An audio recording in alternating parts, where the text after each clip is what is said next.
buenas tardes. En esta ocasión vamos a presentar un tema relacionado con la pastoral fundamental. Durante la época moderna, la acción pastoral de la Iglesia en la Reforma y Contrarreforma. Nos ubicamos en los siglos XVI y XVII de la época moderna. En este sentido, entonces, queremos presentar a modo de síntesis lo que será prácticamente el desarrollo de este tema en tres puntos importantes. Primero, la concepción de la Iglesia. Segundo, las acciones pastorales. Y tercero, agentes del ministerio eclesial. Vamos entonces a presentar el punto número 1 sobre la concepción de iglesia. Antes de que Lutero llevase a cabo en el siglo XVI la reforma protestante, puede decirse que se había roto la unidad religiosa medieval. Desde comienzos del siglo XV hasta finales del siglo XVI, ¿no? Se pronuncian gritos contra el curialismo de Roma. El nuevo humanismo exalta al hombre y el protestantismo de Lutero pone en crisis la necesidad y función del aparato institucional de la Iglesia. La eclesiología de la institución es sustituida por una eclesiología más espiritualista y personalista de la sola fe, de la sola palabra de Dios, ¿no? Y del solo sacerdocio universal de los fieles. La reforma protestante sitúa la palabra por encima del sacramento.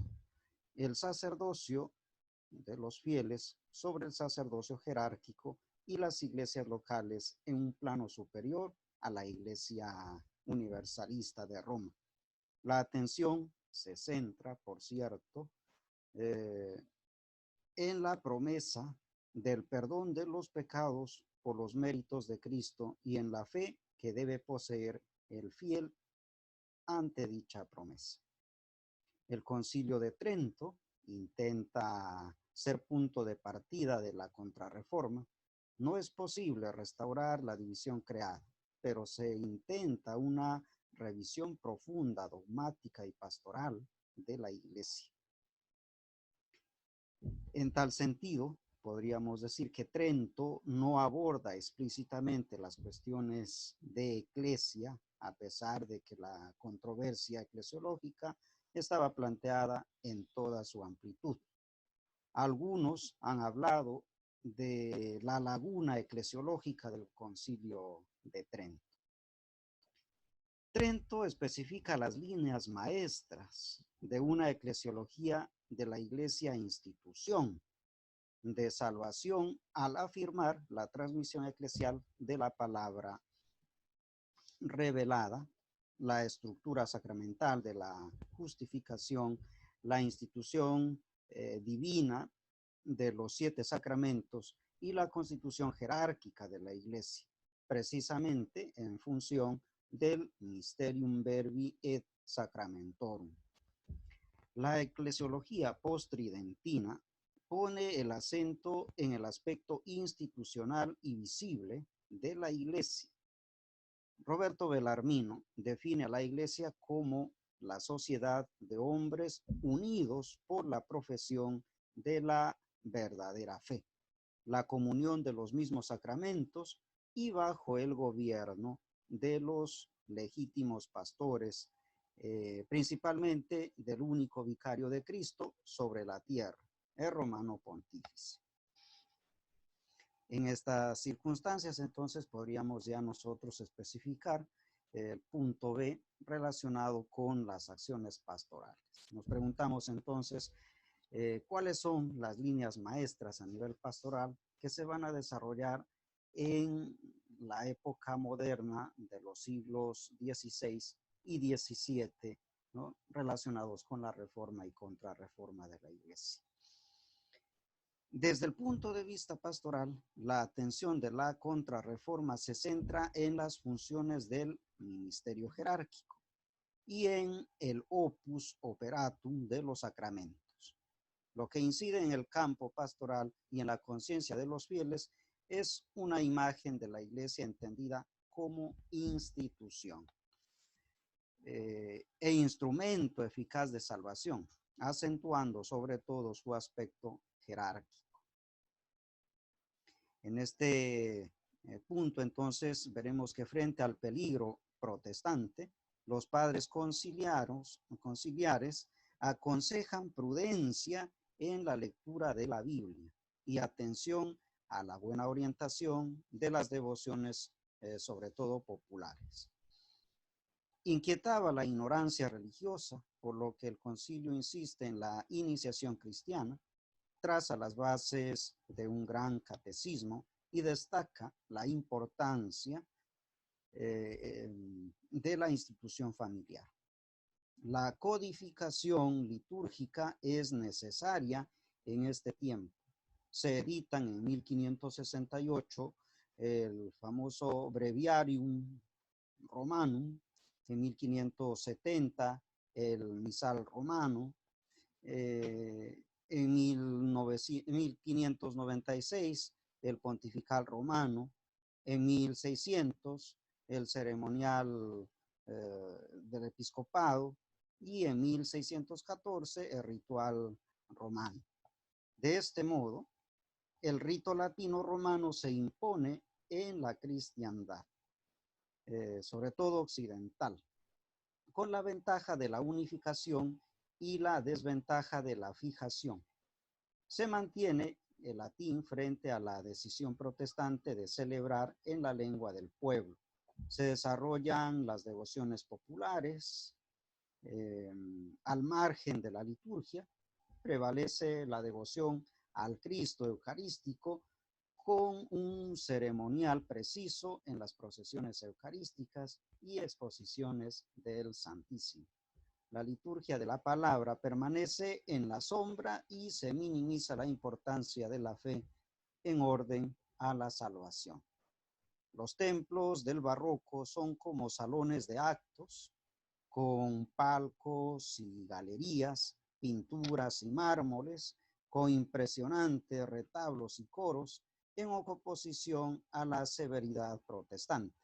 Frente a la espiritualidad de los reformadores, la pastoral católica gira en torno a la presencia del Santísimo Sacramento, la devoción a la Virgen, la misa como sacrificio y el sacerdocio jerárquico.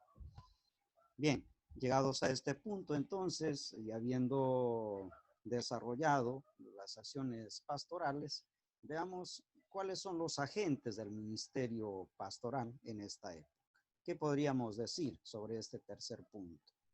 Trento intenta una reforma del ministerio episcopal, tanto en Oriente como, por otro lado, diríamos así, en Occidente. En Oriente, sobre todo debido a la crisis arriana, en Occidente con la crisis protestante. El origen de las tensiones se debe a la falta de un episcopado adecuado. Trento se preocupa de restaurar la misión espiritual del obispo. Frente al beneficio, el concilio insiste en el oficio, pide control en el nombramiento de los obispos, exige integridad de costumbres en los altos eclesiásticos y destaca que los prelados sean padres y pastores, no simples funcionarios o administradores.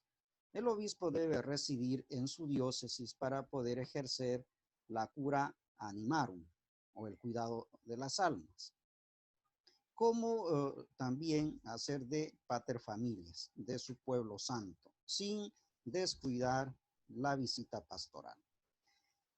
En segundo lugar, Trento se preocupa de la reforma sacerdotal.